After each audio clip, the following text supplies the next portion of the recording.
Here at EAA AirVenture Oshkosh, we're down in the ultralight area where I find most of the charm in this show. I'm pretty biased. I love this area for many years. But you know what? We always come across something we may not have seen in previous years, and we're in front of one of those right now.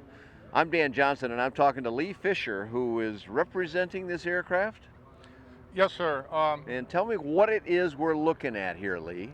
Well, these are known as the 24s. There's actually two of them. There's one over here, the 24L model, and this is the 24M model, which is a refined model of the L, we should say. Okay. Well, give me in the ballpark first. Describe the aircraft a little bit for our viewers. They can see what it is here, but tell us a little bit about it. What went into it? Well, in 2013, I flew the 23 Bisson, which was a Santos Dumont lookalike, not a replica, but a lookalike.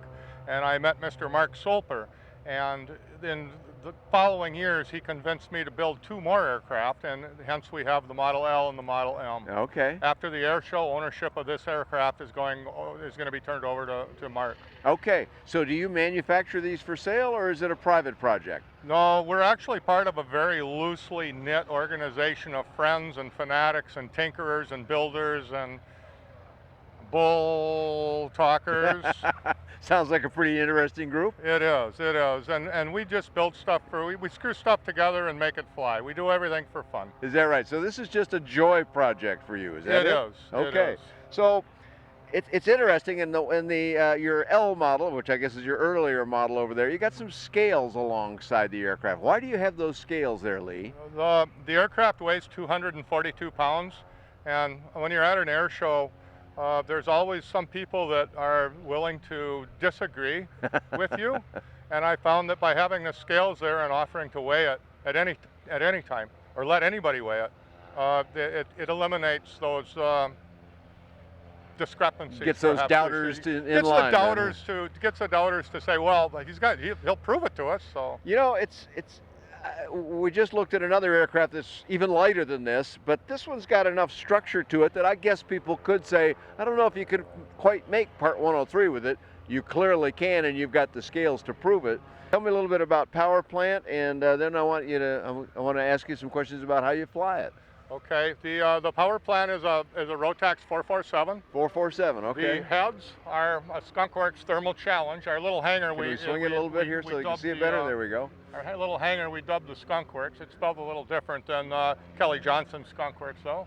Yeah, these heads, I like your Skunkworks, so that's these heads are made specifically for this engine, specifically for this project. Is that right? These are the only two sets of heads like that exist. And we also build the redrives to knock down the weight.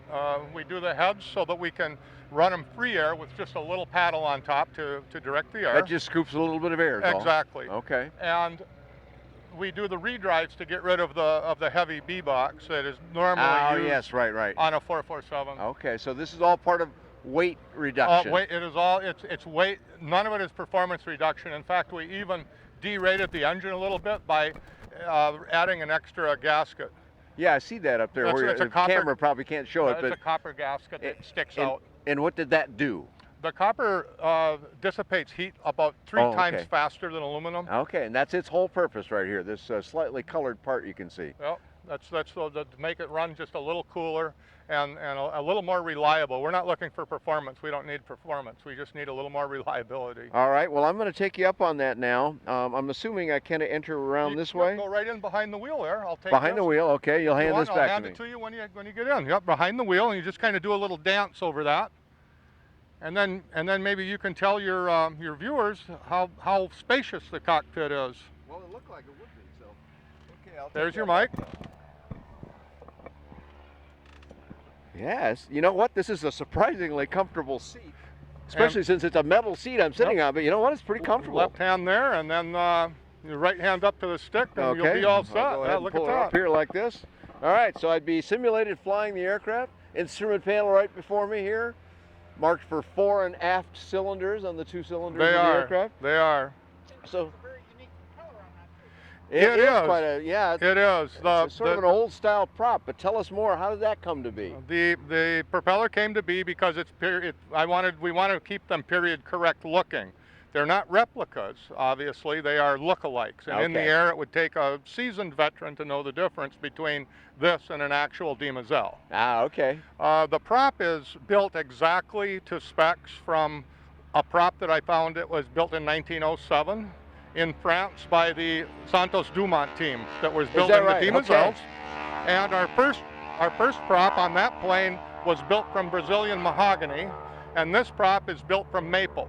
And both props were through continued conversations with Elena Lewis from Culver Engineering. Oh, okay.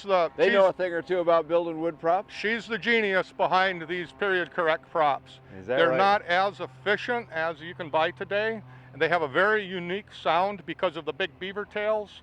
But Is that what you call the widened area out at the tip? Yeah, the big cord at the tip? We dubbed this the beaver tail area. I mean, I admit, now that you say that, well, yeah, I see why you named it that. It is a skunkworksology word.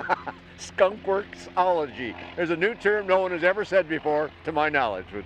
Okay, so I'm sitting here and I'm operating the aircraft. We'll simulate my hand on the throttle here, and tell me how it flies. Describe a takeoff for me. Okay, about 9 miles an hour. And what happens at 9 miles an hour? Well, okay, when you add full throttle, about 5 miles an hour the tail pops off the ground. About 9 miles an hour the mains start to tickle. About 11 miles an hour you're in the air. About 15 miles an hour you're flying. This all takes place in about 75 feet. Wow, wow. Those are some amazing numbers. I don't know that I've ever heard such low numbers before. Well, when I flew down here, I flew both of these planes in. Did you? Yes, sir. From where? From Larson, Wisconsin. Okay. About an hour and a half that way by airplane, 20 minutes by car. He thinks I'm joking. I'm serious. No, you're just a funny guy. I'm enjoying it. Please continue. And I had an egret pass me. A white egret actually passed me and on the right-hand side. Okay, dare I ask you what cruise speed is then? At that time I was cruising somewhere between 20 and 25 because that's comfortable. The plane will actually fly between 30 and 35 full speed. Okay, that's maxed out at 35 or so, huh? Yeah, I don't think it flies any faster than that. Wow, marvelous. How much it's quite, I can see here from being underneath it, and obviously those numbers suggest too that it's got a lot of wing area and quite a bit of span. Yes, sir, it does. This is smaller than the 23 bis. The 23 bis was a 32-foot span. This is a 30-foot span. It's only 30 feet, okay. It's 30 feet. But it's a big wide chord here and a lot of camber to the wing. It is a huge chord. We have 198 square feet of wing. Ah, okay. And then over 20 square feet of aileron. Some amazing numbers. I got to turn around here and look at the tailplane a little bit. I can see it on the other aircraft over there. So the tailplane's kind of a unique looking structure too, with sort of multiple panels. It is, and it's made specifically to look like the Santos Dumont Demoiselles. Now, I've got to believe every aviator has heard Santos Dumont, but tell us just in a few words about what the history of that gentleman's name is. Santos Dumont was a Brazilian pioneer who moved to France when he was 17, and he was the first person to fly a heavier-than-air machine in Europe. He flew around the Eiffel Tower in, I believe, 1898 in a hot air balloon, a dirigible of his own design. Okay. He was a prolific designer, a prolific inventor, and a prolific builder.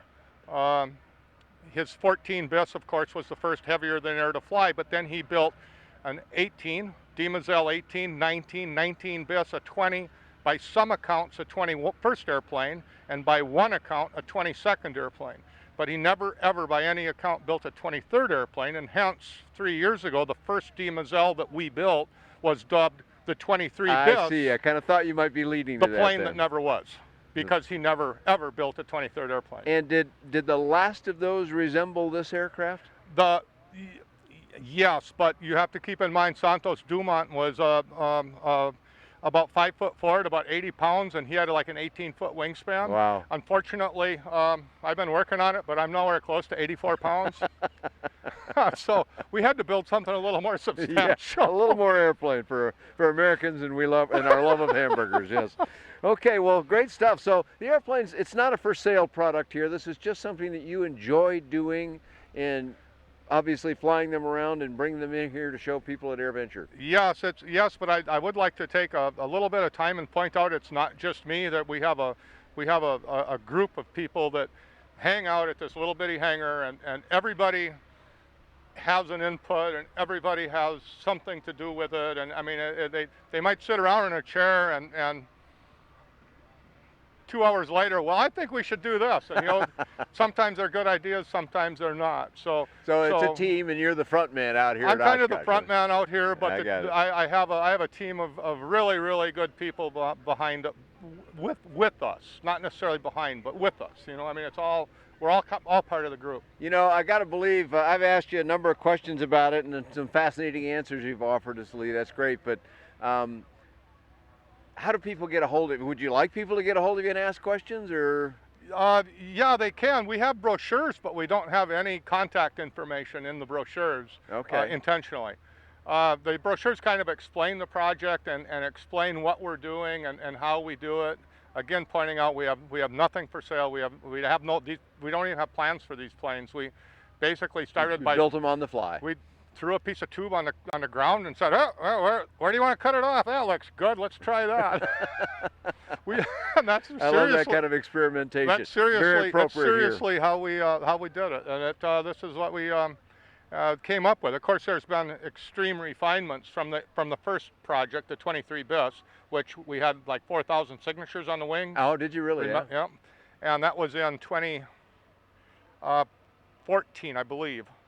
I think that was 2014. Okay, just a few years ago, AirVenture then. 2014. All right. And then we built these, and I mean the refinements are so numerous. It looks the same, but it's not real. It doesn't fly anywhere near the same.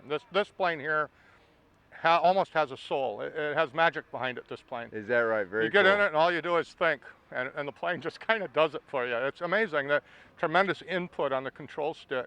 Strictly, for the amount of time we got in it, I know people aren't going to understand it at all, but they're strictly around the patch, fair weather flying machines. Sure. Well, you know, you're recreating a piece of history here.